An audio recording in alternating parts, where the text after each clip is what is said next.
सिपाही मुझे देने का अभिमान, देता हूँ अपनी जवानी, देता हूँ अपने प्राण, कर दो पुरजा पुरजा जिंदगी के नाम।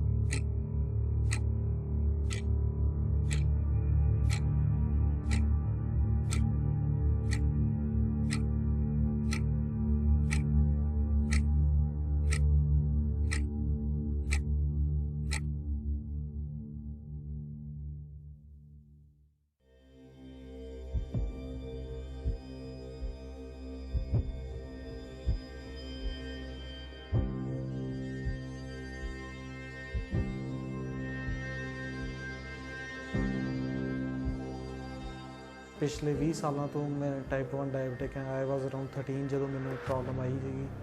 ਮੇਰੀ ਫੈਮਿਲੀ ਦੇ ਵਿੱਚ ਕੋਈ ਵੀ ਕੋਈ ਡਾਇਬਟਿਕ ਨਹੀਂ ਸੀਗਾ। ਆਈ ਵਾਜ਼ ਫਸਟ ਇਨ ਮਾਈ ਫੈਮਿਲੀ। ਉਸ ਵੇਲੇ ਸਾਨੂੰ ਬਹੁਤ ਸ਼ੌਕ ਲੱਗਿਆ ਕਿਉਂਕਿ ਇੰਨਾ ਹੈਲਦੀ ਬੱਚਾ, ਐਕਟਿਵ ਬੱਚਾ, ਸਕੂਲ 'ਚ ਮਤਲਬ ਖੇਡਣ 'ਚ ਹਰ ਤਰ੍ਹਾਂ ਨਾਲ ਐਕਟਿਵ ਸੀਗਾ। ਮਤਲਬ ਪਹਿਲਾਂ ਤਾਂ ਜਿਸ ਤਰ੍ਹਾਂ ਹੁਣ ਸਾਡੀ ਕੰਡੀਸ਼ਨ, ਉਸ ਵੇਲੇ ਵੀ ਸਾਡੇ ਨਾਲ ਇਹੀ ਕੁਛ ਹੋਇਆ ਸੀ ਕਿ ਅਸੀਂ ਉੱਠਣ ਜੋਗੇ ਵੀ ਨਹੀਂ ਰਹਿ ਗਏ ਸੀਗੇ ਜਦੋਂ ਇਹਦੇ ਨਾਲ ਇਹ ਪ੍ਰੋਬਲਮ ਆਈ ਸੀ। ਨਾ ਮੇਰੇ ਹਸਬੈਂਡ ਤੇ ਨਾ ਮੈਂ, ਮਤਲਬ ਬੇਟਾ ਵੱਡਾ ਹੋ ਗਈ, ਇੰਨਾ ਸ਼ੌਕ ਚਲੇ ਗਏ ਸੀ ਕਿ ਇਹ ਹੋਇਆ ਕਿ ਫਿਰ ਇਹ ਚਲਾ ਗਿਆ 2011 'ਚ ਬਾਹਰ ਵੀ ਇਸ ਤਰ੍ਹਾਂ ਕਿ ਬੱਚੇ ਨਾਲ ਦੇ ਸਾਰੇ ਫਰੈਂਡ ਚਲੇ ਗਏ ਦੇ ਹਨ। ਇਹਨੇ ਵੀ ਕਹਿਣਾ, ਅਸੀਂ ਤਾਂ ਅਲਾਉਡ ਨਹੀਂ ਸੀ ਕਰਦੇ, ਮੇਰੇ ਹਸਬੈਂਡ ਬਿਲਕੁਲ ਨਹੀਂ ਸੀ ਐਗਰੀ ਕਰਦੇ ਕਿ ਬਾਹਰ ਜਾਵੇ ਕਿਉਂਕਿ ਇਹ ਸੀ ਪ੍ਰੋਬਲਮ ਇੱਦਾਂ ਦੀ ਸੀ ਕਿ ਖਾਣ ਪੀਣ ਦਾ ਹੀ ਬੜਾ ਧਿਆਨ ਰੱਖਣਾ ਪੈਂਦਾ। ਬਾਹਰ ਚਲਾ ਗਿਆ, 4 ਸਾਲ ਬਿਲਕੁਲ ਠੀਕ ਰਿਹਾ ਅਤੇ 2014 'ਚ ਅਪ੍ਰੈਲ 'ਚ ਵਾਪਸ ਆਇਆ ਇੱਥੇ। ਅਤੇ ਉਸ ਤੋਂ ਬਾਅਦ ਜਦੋਂ ਇਹ ਗਿਆ ਫਿਰ ਇਹਦੇ ਨਾਲ ਉੱਥੇ ਜਾ ਕੇ ਕਾਫੀ ਸੀਵੀਅਰ ਅਟੈਕ ਹੋਇਆ।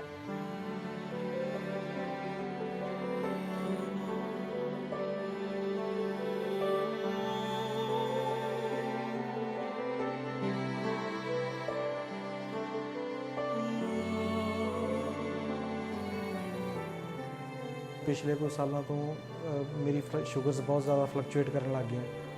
ਫਲਕਚੁਏਸ਼ਨ ਦੀ ਪ੍ਰੋਬਲਮ ਇਹ ਹੈ ਹੁਣ ਕਿ ਉਹਦੇ ਨਾਲ ਮੇਰੇ ਆਰਗਨਸ ਬਹੁਤ ਜ਼ਿਆਦਾ ਇਫੈਕਟ ਹੋ ਰਹੇ ਨੇ। ਆਈ ਸਾਈਟ ਨੂੰ ਪ੍ਰੋਬਲਮ ਆ ਗਈ ਹੈ, ਕਿਡਨੀਜ਼ ਦੀ ਪ੍ਰੋਬਲਮ ਆ ਗਈ ਹੈ। ਸੋ ਮੈਨੂੰ ਰਜਿਸਟਰ ਕੀਤਾ ਗਿਆ ਸੀਗਾ ਪੈਨਕ੍ਰੀਅਸ ਟ੍ਰਾਂਸਪਲਾਂਟ ਅਤੇ ਕਿਡਨੀ ਦੇ ਟ੍ਰਾਂਸਪਲਾਂਟ ਵਾਸਤੇ 2014 ਵਿੱਚ।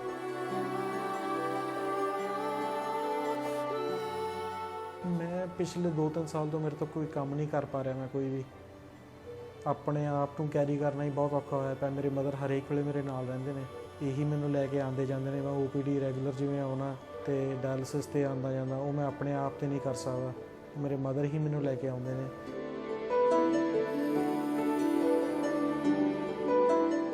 ਮੈਂ ਖੁਦ ਡਰਾਈਵ ਨਹੀਂ ਕਰ ਸਕਦਾ ਅਤੇ ਘਰ ਵੀ ਇਹ ਹੈ ਵੀ ਮੈਂ ਆਪ ਉੱਠ ਕੇ ਮਤਲਬ ਤੁਰ ਫਿਰ ਨਹੀਂ ਸਕਦਾ, ਮਤਲਬ ਕਿਉਂਕਿ ਨੀਜ਼ ਤੋਂ ਥੱਲੇ ਬਹੁਤ ਜ਼ਿਆਦਾ ਮਤਲਬ ਕਿ ਸੁੰਨਾਪਨ ਆ ਗਿਆ, ਬਹੁਤ ਸੁੰਨ ਹੋ ਗਿਆ ਹੋਇਆ। ਮੈਂ ਟੋਟਲੀ ਡਿਪੈਂਡੈਂਟ ਹੋ ਗਿਆ ਹੋਇਆ ਵੀ ਮੈਂ ਆਪਣੇ ਆਪ ਦੀ ਲਾਈਫ ਮੇਰੀ ਇੱਕ ਹਿਸਾਬ ਨਾਲ ਖਤਮ ਹੋਈ ਪਈ ਆ ਵੀ ਮੈਂ ਆਪ ਖੁਦ ਨਹੀਂ ਕੁਛ ਕਰ ਸਕਦਾ ਹੈਗਾ ਵੀ ਕੋਈ ਨਾ ਕੋਈ ਮੈਨੂੰ ਹਰ ਵੇਲੇ ਨਾਲ ਚਾਹੀਦਾ ਹੀ ਚਾਹੀਦਾ।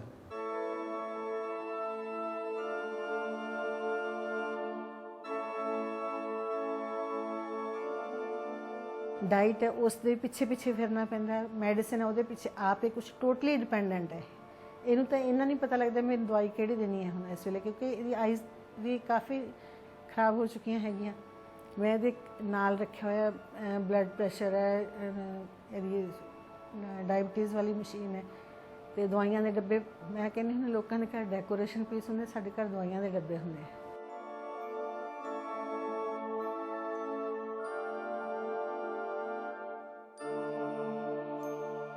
ਮੇਰੇ ਦੋਸਤ ਇਹੋ ਜਿਹੇ ਨੇ, ਰਾਤ ਨੂੰ ਵਿਚਾਰੇ ਮੇਰੇ ਕੋਲ ਇੱਥੇ ਐਮਰਜੈਂਸੀ 'ਚ ਰਹਿੰਦੇ ਸੀਗੇ ਅਤੇ ਮੈਂ ਉਹਨਾਂ ਦਾ ਥੈਂਕ ਵੀ ਨਹੀਂ ਕਰ ਸਕਦਾ ਵੀ ਜਿਵੇਂ ਰਾਤ ਨੂੰ ਆ ਕੇ ਵਿਚਾਰੇ ਸਾਰੀ ਰਾਤ ਮੇਰੇ ਨਾਲ ਖੜ੍ਹੇ ਰਹਿੰਦੇ ਅਤੇ ਫਿਰ ਸਵੇਰੇ ਵਿਚਾਰੇ ਨੌਕਰੀਆਂ ਵੀ ਕਰਦੇ ਨੇ, ਆਪਣਾ ਘਰ ਵੀ ਚਲਾਉਂਦੇ ਨੇ।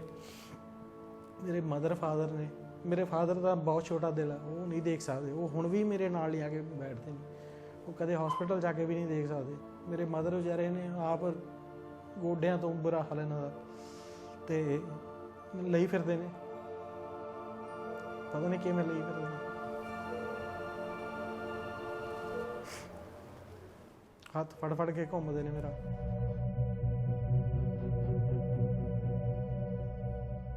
ਮੈਂ ਤਾਂ ਇਹ ਵੀ ਨਹੀਂ ਕਹਿੰਦਾ ਵੀ ਕੋਈ ਮੇਰੇ ਕਰਕੇ ਬ੍ਰੇਨ ਡੈਡ ਹੋਵੇ, ਬਟ ਮੈਂ ਇਹ ਕਹਿੰਦਾ ਵੀ ਜੇ ਕੋਈ ਬ੍ਰੇਨ ਡੈਡ ਹੈਗਾ ਤੇ ਉਹਦੇ ਚੋਂ ਮੈਨੂੰ ਜ਼ਿੰਦਗੀ ਜ਼ਰੂਰ ਮਿਲੇ, ਪਰ ਮੇਰੇ ਕਰਕੇ ਕਿਸੇ ਦੀ ਕੋਈ, ਮੈਂ ਕਦੇ ਕਿਸੇ ਵਾਸਤੇ ਮਾੜਾ ਨਹੀਂ ਚਾਹੁੰਦਾ। ਇੱਕ ਬੰਦਾ ਜਦੋਂ ਕਿਸੇ ਦੀ ਡੈਥ ਹੁੰਦੀ ਹੈ ਉਹਦੇ ਚੋਂ 10 ਬੰਦਿਆਂ ਦੀ ਜ਼ਿੰਦਗੀ ਮਿਲ ਸਕਦੀ ਹੈ। ਕਿਸੇ ਨੂੰ ਅੱਖਾਂ ਮਿਲ ਸਕਦੀਆਂ, ਕਿਸੇ ਨੂੰ ਲਿਵਰ ਮਿਲ ਸਕਦਾ, ਕਿਸੇ ਨੂੰ ਕਿਡਨੀ ਮਿਲ ਸਕਦੀ, ਕੁਛ ਵੀ, ਮਤਲਬ ਵੀ ਕਿੰਨੇ ਔਰਗਨਸ ਨੇ ਜਿਹੜੇ ਮਿਲ ਸਕਦੇ ਨੇ, ਜਿਹਦੇ ਕਰਕੇ ਲੋਕ ਤਰਸਦੇ ਪਏ ਨੇ ਵੀ, ਕਿਉਂਕਿ ਦਵਾਈਆਂ ਨਾਲ ਉਹ ਠੀਕ ਨਹੀਂ ਹੁੰਦਾ, ਦੁਕਾਨ ਤੋਂ ਲਿਵਰ ਮਿਲਦੇ ਨਹੀਂ, ਉਹ ਚੀਜ਼ ਆ ਜਾਂਦੀ ਹੈ ਜੀ। ਸੋਚ ਦਾ ਫਰਕ ਹੈ ਜੀ। ਕਿਸੇ ਤਰੀਕੇ ਨਾਲ ਐਜੂਕੇਟ ਕੀਤਾ ਜਾਊਗਾ ਜੀ ਅਗਰ ਲੋਕਾਂ ਨੂੰ, ਲੋਕ ਸਮਝਦੇ ਵੀ ਨੇ, ਹੁਣ ਕਾਫੀ ਫਰਕ ਪੈ ਰਿਹਾ। ਤੇ ਇਹੀ ਹੈ ਵੀ ਐਜੂਕੇਸ਼ਨ ਦੀ ਲੋੜ ਹੈ ਜੀ ਲੋਕਾਂ ਨੂੰ। ਜੇ ਅਗਰ ਐਜੂਕੇਸ਼ਨ ਨਹੀਂ ਮਿਲੂਗੀ ਫਿਰ ਤਾਂ ਇਹ ਕੁਝ ਵੀ ਨਹੀਂ ਹੋ ਸਕਦਾ, ਫਿਰ ਇਹ ਪੋਸੀਬਲ ਹੀ ਨਹੀਂ। ਸੋਚ ਦਾ ਬੜਾ ਫਰਕ ਹੈ ਵੀ ਆਪਣੇ ਲੋਕ ਡਰਦੇ ਨੇ ਔਰਗਨਸ ਡੋਨੇਟ ਕਰਨ ਤੋਂ। ਉਹ ਸੋਚ ਬਦਲਣ ਦਾ ਬੜਾ ਜ਼ਰੂਰੀ, ਲੋੜ ਬਹੁਤ ਜ਼ਿਆਦਾ ਹੈਗੀ ਹੈ। ਜੇ ਕੋਈ ਮਰ ਹੀ ਗਿਆ ਜੇ ਕੋਈ, ਤੇ ਉਹਦਾ ਔਰਗਨ ਜੇ ਕਿਸੇ ਨੂੰ ਮਿਲ ਜਾਏਗਾ ਤਾਂ ਕਿਸੇ ਦੀ ਜ਼ਿੰਦਗੀ ਸੁਧਰ ਜੂਗੀ। ਉਹਦੇ ਵਰਗਾ ਤਾਂ ਫਿਰ ਕੋਈ ਹੋਰ ਭਲਾ ਕਰ ਹੀ ਨਹੀਂ ਸਕਦਾ ਜੀ।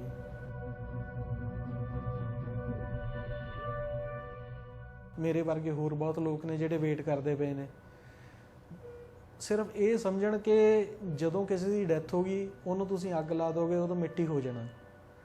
ਜੇ ਤੁਸੀਂ ਉਹ ਆਪਣਾ ਉਹਦੇ ਵਿੱਚੋਂ ਔਰਗਨਸ ਜੇਕਰ ਉਹਨੂੰ ਡੋਨੇਟ ਕਰਦੇ ਨੇ, ਉਹ ਕਿਸੇ ਨਾ ਕਿਸੇ ਤਰੀਕੇ 'ਚ ਕਿਸੇ ਹੋਰ ਦੀ ਜ਼ਿੰਦਗੀ, ਇੱਕ ਤਾਂ ਕਿਸੇ ਨੂੰ ਜ਼ਿੰਦਗੀ ਦੇਊਗਾ, ਇੱਕ ਉਹ ਖੁਦ ਵੀ ਜਿਉਂਦਾ ਰਹੂਗਾ, ਦੁਨੀਆ 'ਤੇ ਤਾਂ ਰਹੂਗਾ। ਅਦਰਵਾਈਜ਼ ਤਾਂ ਅੱਗ ਲਾ ਕੇ ਫੂਕ ਹੀ ਦੇਣਾ, ਉਹ ਤਾਂ ਮਿੱਟੀ ਓ ਮਿੱਟੀ ਹੈ। ਨਾਲੇ ਕੋਈ ਕਿਸੇ ਦਾ ਮੁਰਦਾ ਖਰਾਬ ਨਹੀਂ ਹੁੰਦਾ। ਜੇ ਕਿਸੇ ਨੂੰ ਜ਼ਿੰਦਗੀ ਦੇਣੀ ਹੈ ਜਿਹੜੀ, ਉਹ ਸਭ ਤੋਂ ਵੱਡਾ ਪੁੰਨ ਹੈ ਜੀ। ਤੇ ਕੋਈ ਪਰਮਾਤਮਾ ਕਿਸੇ ਨੂੰ ਇਹੋ ਜਿਹੇ ਬੰਦੇ ਨੂੰ ਰਿਜੈਕਟ ਨਹੀਂ ਕਰਦਾ ਵੀ ਹਾਂ ਵੀ ਯਾਰ ਵੀ ਤੂੰ ਪਤਾ ਨਹੀਂ ਕਿੱਥੇ ਆਪਣੇ ਅੰਗ ਛੱਡ ਆਇਆ। There are a number of ways of getting your organs pledged. One of them is online, which is fairly straightforward. But what we are trying to do is something which captures the imagination of the younger people and which will be more permanent, which they can carry for the rest of their lives. Which are these little plastic cards, like any other credit card, debit card. And this will be a card with a national logo saying, you know, I'm a donor, proud donor, or I'm a pledged donor. And so what we are planning to do is to get this on a stick-on with a piece of paper which gives your demography, and it can be picked up in any coffee shop, in the post office, in the banks, and all you do is sign the back of it, put in your pocket, and just fill up a few details, leave the counterfoil, and that can be picked up by us and filled up in the offices.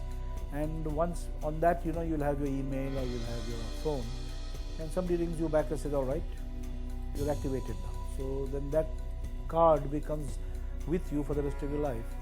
And I think it will go a very long way. So we are working on it. There are some problems with it, but then I'm sure it will happen.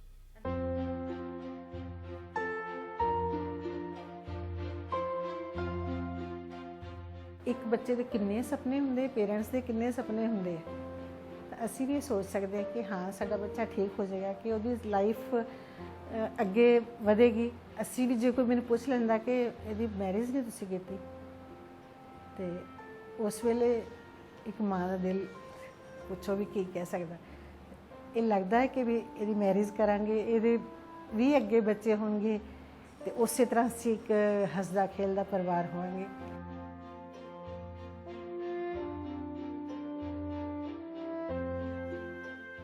ਇੱਕ ਉਮੀਦ ਬਥੇਰੀ ਜੀ ਬਹੁਤ ਜਾਗੀ ਹੋਈ ਹੈ ਕਿ ਹੋਊਗਾ, ਠੀਕ ਹੋਊਗਾ। ਬਾਕੀ ਉਮੀਦ ਤੋਂ ਸਿਵਾਏ ਮੇਰੇ ਕੋਲ ਹੋਰ ਕੁਝ ਹੈ ਨਹੀਂ।